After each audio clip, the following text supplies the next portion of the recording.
Mark Zuckerberg, in a letter to House Judiciary Committee, to Jim Jordan, the chairman of that committee, Mark Zuckerberg detailed that he was pressured by the White House, senior Biden administration officials, and the White House itself pressured him to keep certain COVID-19 information off of Facebook at that time. And he says that, in his words, he was pressured and that he regrets that he bowed to that pressure as certain information was deplatformed here.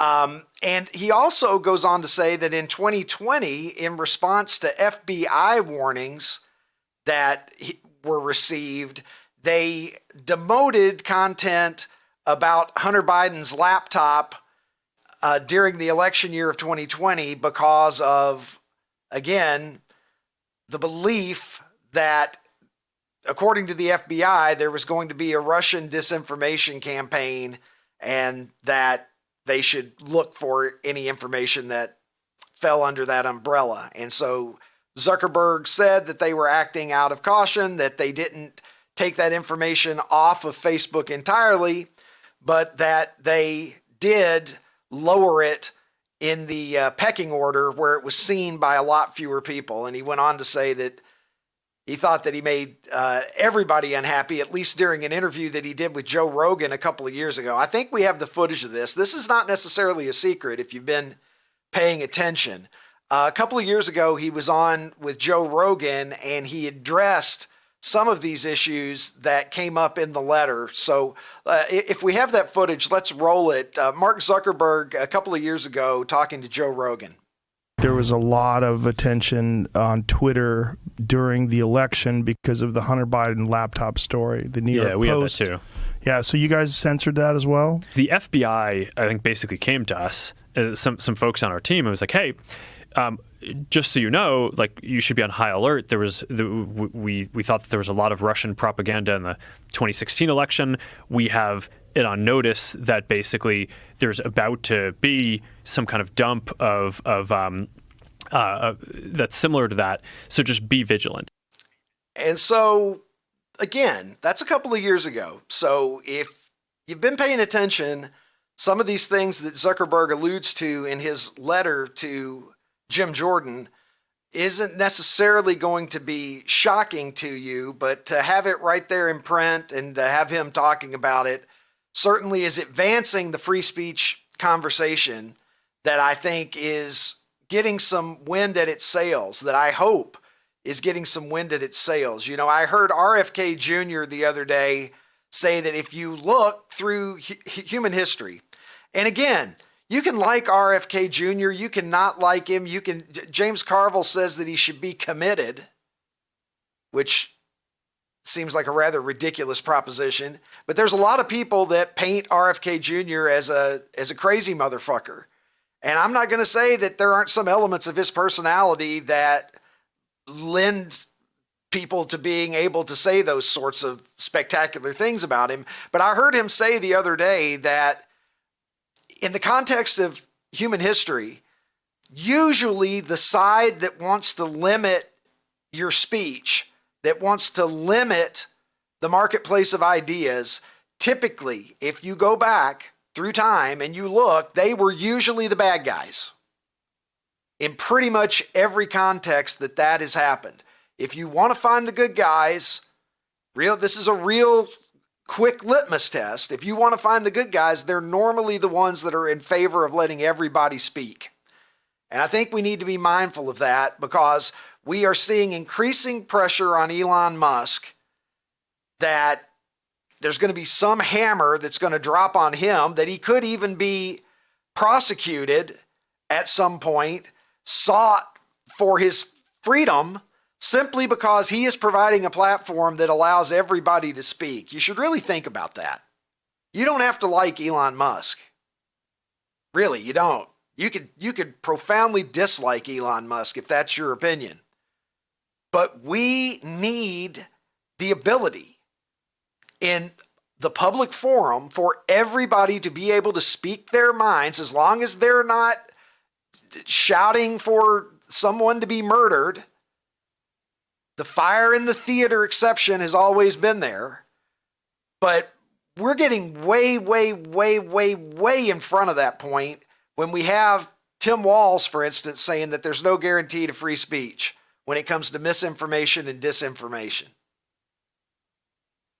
Who decides what's misinformation and what's disinformation? See, that's the problem. Who decides what's bad information? During COVID, okay, and I got my shots. I got my shots. I got boosted once. When they told me that I needed to get boosted again, I checked out at that point. What are we doing here? Every claim about this vaccine, it's always a shifting goalpost. And so I finally thought, well, look, I got my shots. I got double vaccinated and boosted. I'll take my chances from there. So I was not one of these people who was anti-vaccine. My children all got the vaccine. I generally believe in vaccines. Turns out some of the things, though, that were being said during COVID by the folks that were not adopting the orthodoxy, who were not parroting whatever Fauci and everybody else was saying, people that I myself at the time was taking issue with. At the time, I was like, I wish you motherfuckers would all just get vaccinated so we would have a chance at herd immunity, because I want to go outside again. But it turns out, if we're being honest, some of the things that were said that would have gotten you deplatformed from then Twitter, from Facebook, from these large platforms, which are places where we're supposed to be able to speak freely to one another and discuss ideas. It turns out some of those things were not false. They were censored for misinformation and disinformation, but it turns out the information wasn't actually bad several years later. See, this is the danger. And it doesn't matter what side of the coin you're on when it comes to COVID or your beliefs about vaccinations and how good or how bad they are. What matters is who decides what's misinformation and what's disinformation. See, the First Amendment is there to protect pretty much all speech. Even the speech, and the speech that is most in need of protection is the speech that maybe is not popular, that people don't want to hear, or that people are concerned about. People saying, hey, maybe this particular medication doesn't work, or maybe this particular medication does. That was presented to us as a danger that the public just couldn't get that information. It would be a threat to public health if people acted on this. What happened to just putting the information out there for everybody and letting each person decide? See, that's what it should be. At the end of the day, I'm not promoting anybody's opinion. My favorite quote of all time is by Malcolm X. I'm for truth no matter who tells it. I'm for justice no matter who it's for or against. And I've always said to people, it doesn't matter what you think of Malcolm X to understand the wisdom and the truth of that statement.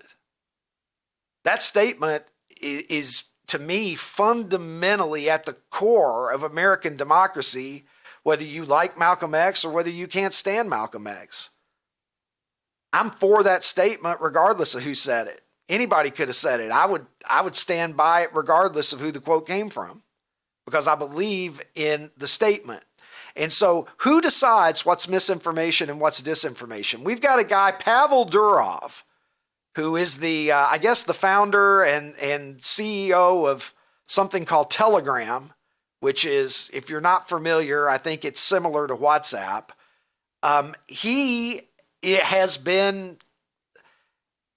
He's locked up right now for providing a forum on which things were happening that the French government took issue with.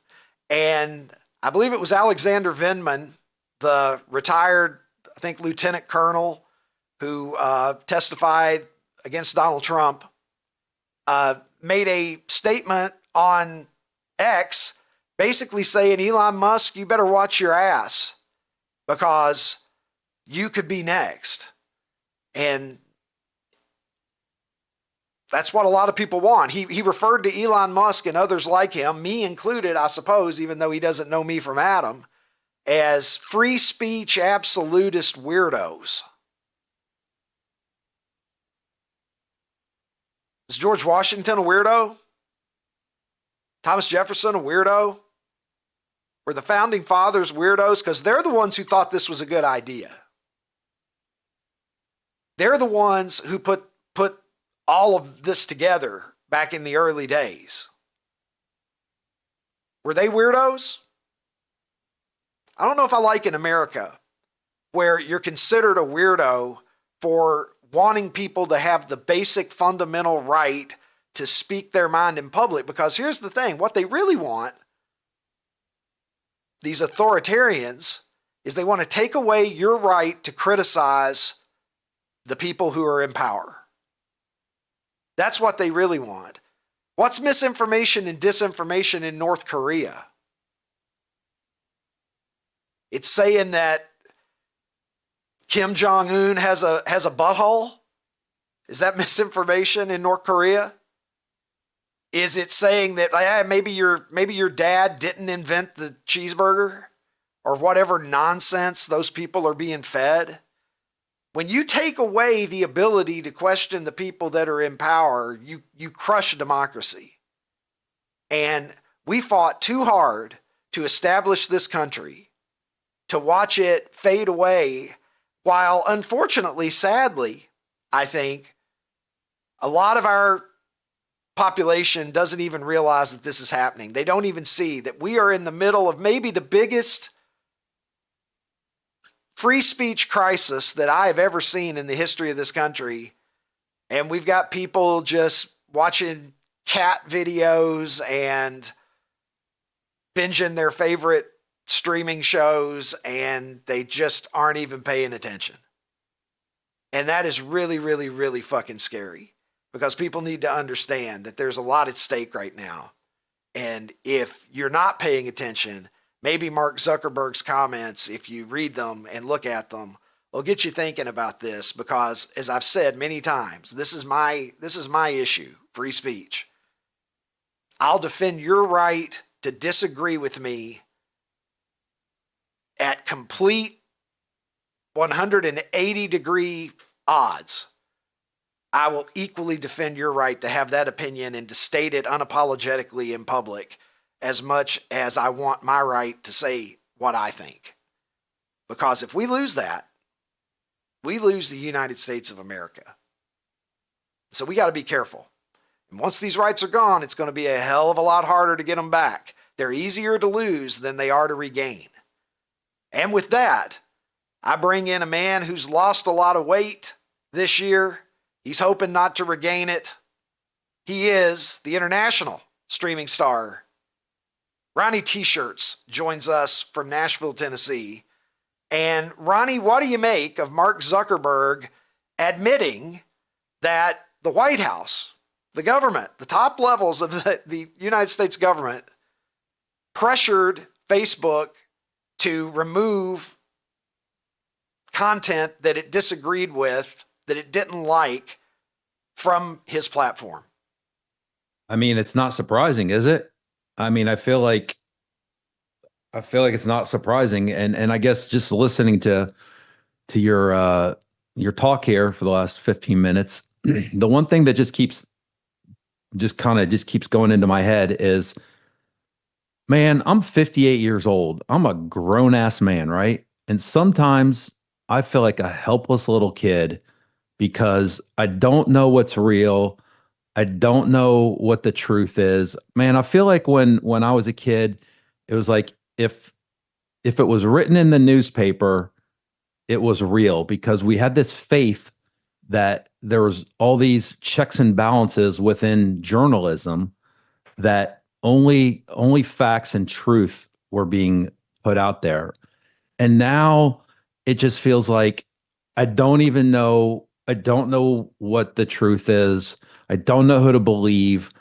And sometimes I even get caught into like, when COVID started, man, 3 weeks into it, I really thought that like it was like not the big deal that everybody was making. Sure, some people were getting sick and dying, and obviously I feel bad for them. But when you look at the just shutting down the world kind of thing, it's like just seems like people that were really old and with some serious comorbidities. And so I kind of like, this is not something that's going to affect me, and it didn't affect me. But there were still times, man, when I was questioning, am I dumb for thinking this way? Like I keep getting told over and over again through wherever I'm consuming my news that this is the way it is. This is the way it is. And even though I'm looking at something and in my head, I just feel like I know what I'm talking about here. I've seen enough. I still question it.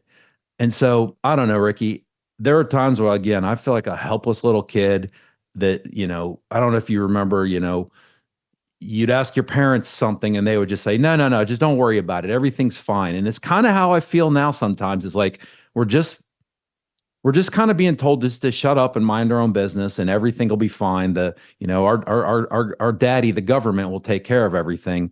And then you see stuff like this and you realize that it's all a ruse, everything's corrupt, and it's a helpless fucking feeling, man. Well, what concerns me, Ron, the most is the lack of concern that I see in a lot of my fellow citizens. That's what really concerns me, because if we push back, we can put an end to this, or we can at least sort of begin to swing the pendulum back in the other direction.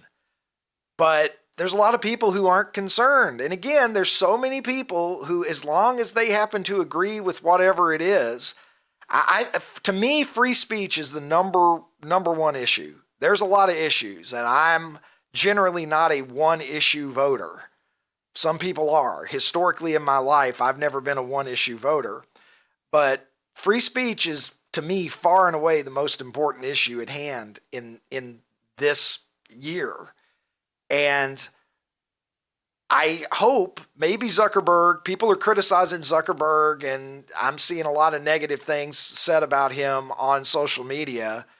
I'm willing to say, hey, well, look, maybe whatever his motivations for doing this, and it's certainly up for debate what his primary motivation is in releasing this statement the way that he did.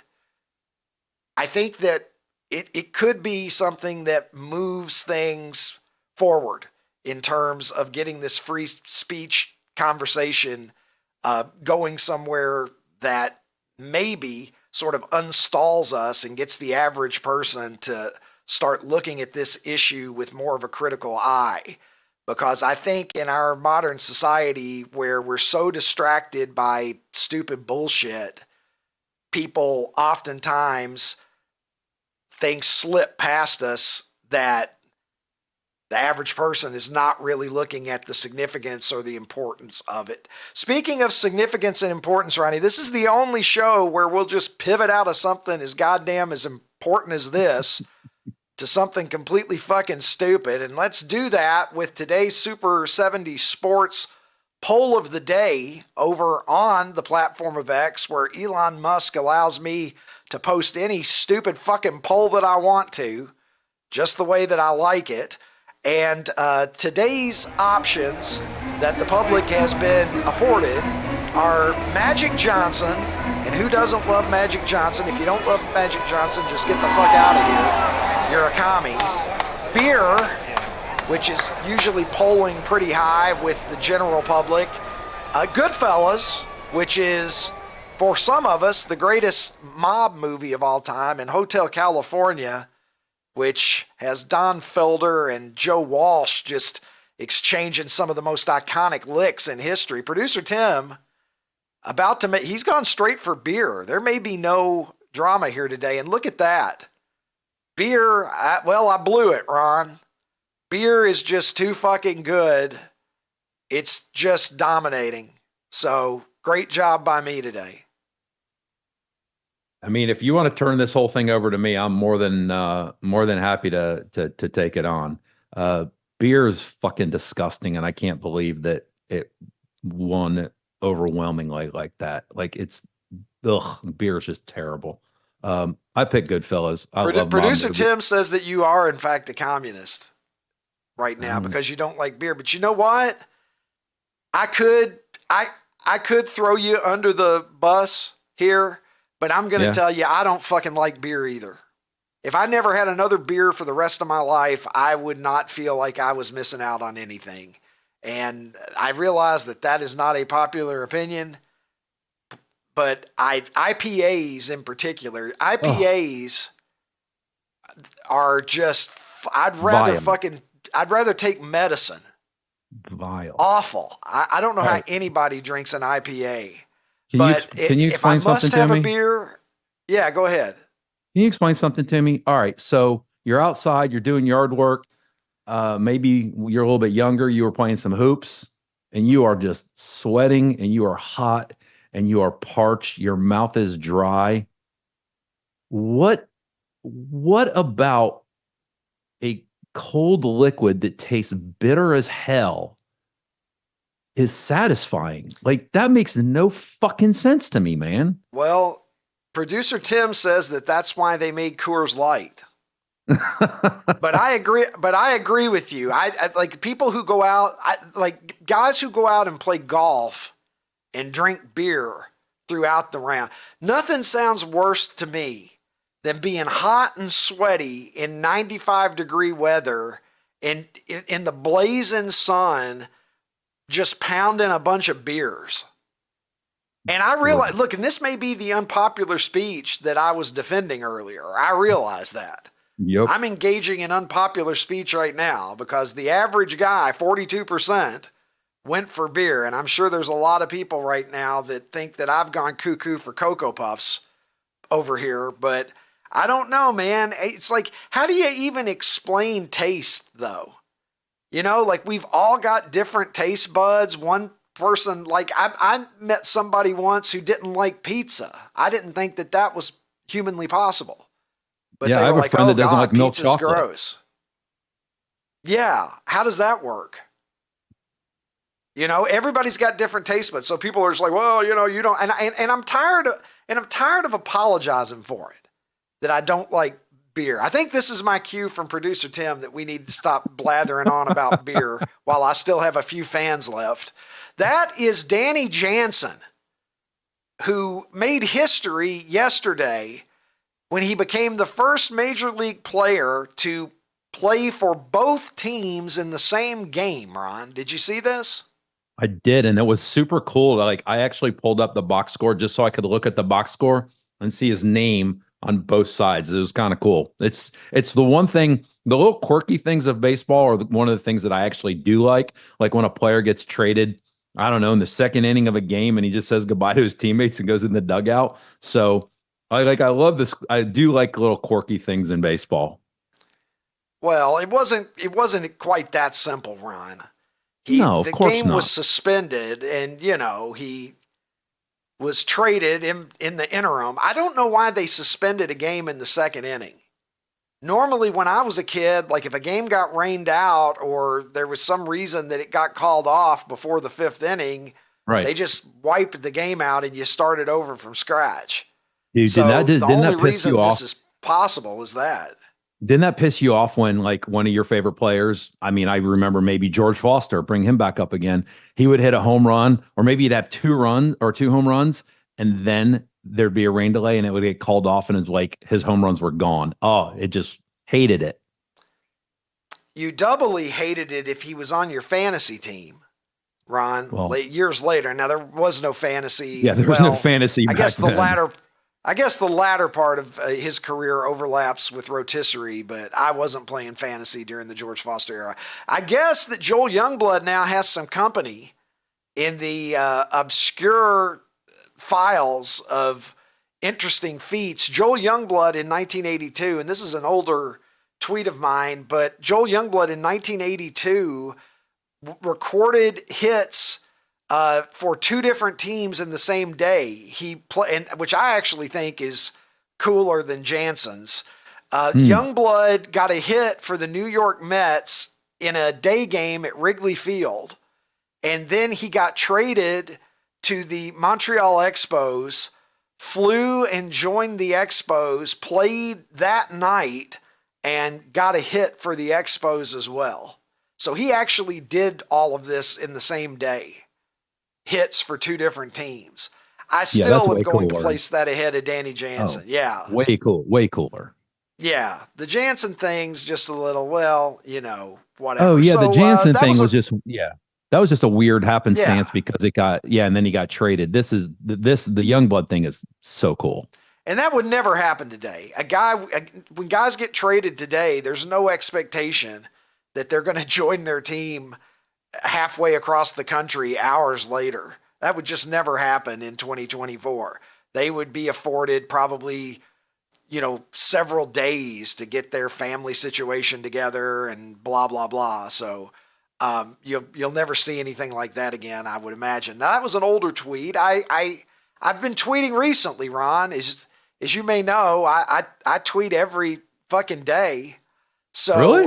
Let's take a look. Yeah. Let's take a look at what I'm doing over there on Super 70 Sports. This is one that got a lot of response that I tweeted yesterday.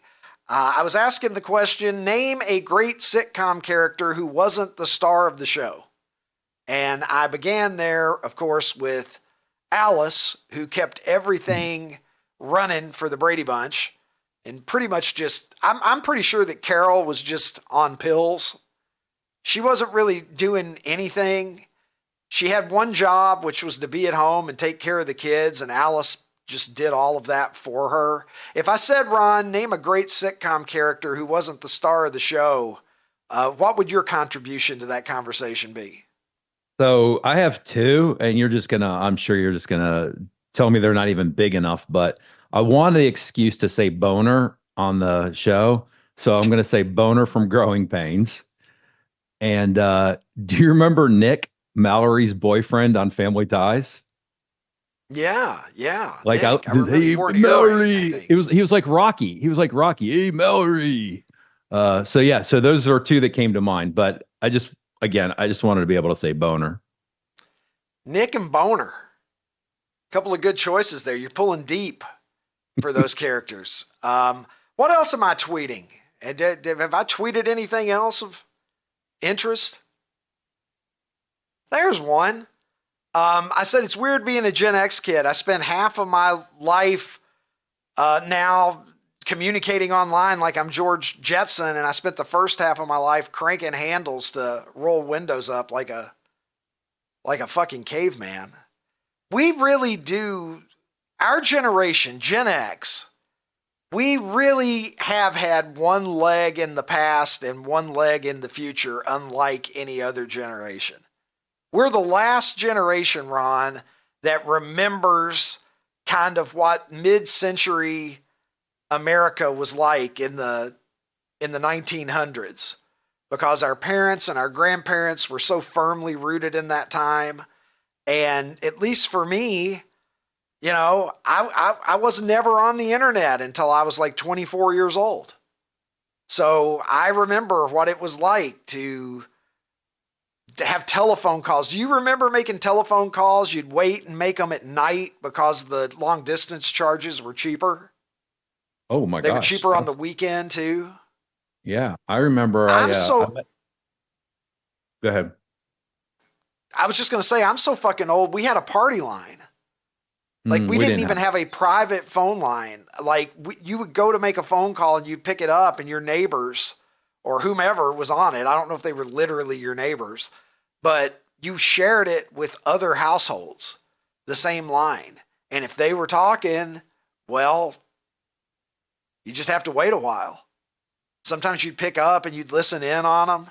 We didn't even have privacy. Party lines. Look it up, young people. It was a real thing. You didn't even have your own telephone line in your house. Yeah, what I was going to say is you were talking about the long distances. I remember I met this girl at spring break and I wanted to, stupidly try to have this long distance relationship with her. And it just got out of hand in terms of me being a poor college kid, and I couldn't afford the long distance. But you're right. I'd try to call like, oh, after 10 o'clock on Friday or early Saturday morning or whatever. And then, other relationships too. It's like I talk to my daughter now literally every day in one capacity. I communicate with her at least, right? We either text or we call. But man, I talk to my mom once a week, and it was because it was long distance. It was too expensive to, you could do, 20 minutes felt like no time at all. And you'd look at your bill and that was like $7, which sounds like, well, that's not a lot to talk to your mom. But when you're making $19,000 a year, it's a lot of money. So yeah. The other thing with the car, your tweet about the car handle, dude, how about having a car without air conditioning? Holy shit. Like that was a real thing. No, the struggle was real. Let's take a look at some of the sitcom character comments that we're getting over on Super 70 Sports. My audience, always among the most astute on that platform. So I believe that we have some user comments on best sitcom characters, if we can take a look at that. And let's see what we've got here. I guess there's a great one. Grady, always shady, the great Grady Wilson. And MASH was a great ensemble comedy, had a lot of great supporting characters. Frank Burns, always detestable Frank Burns. And Radar is another one, even though it wasn't for him. What do we have here? Jerry Stiller, the great Frank Costanza. As I've tweeted before, the entertainment to screen time ratio of Frank Costanza among the greatest of all time. There's no doubt about it, Ronnie. Not seeing Boner or Nick, but we're seeing some pretty decent ones. Let's take a break now. We've covered free speech. We've covered the fact that I guess over our unpopular speech objections, beer remains undefeated. Not even Hotel California or Magic Johnson can touch it. Goodfellas made an effort, but not even Goodfellas. Man, maybe beer against bacon should be the poll that we consider one day, Ron. Maybe we'll have a playoff of winners one week, and it'll only be items that have won a poll, and then they can have their European Champions League showdown. Maybe that'll work. Hey, OutKick fans on YouTube, if you enjoyed this episode, hit the subscribe button and make your way over to OutKick.com where you can watch the full episode.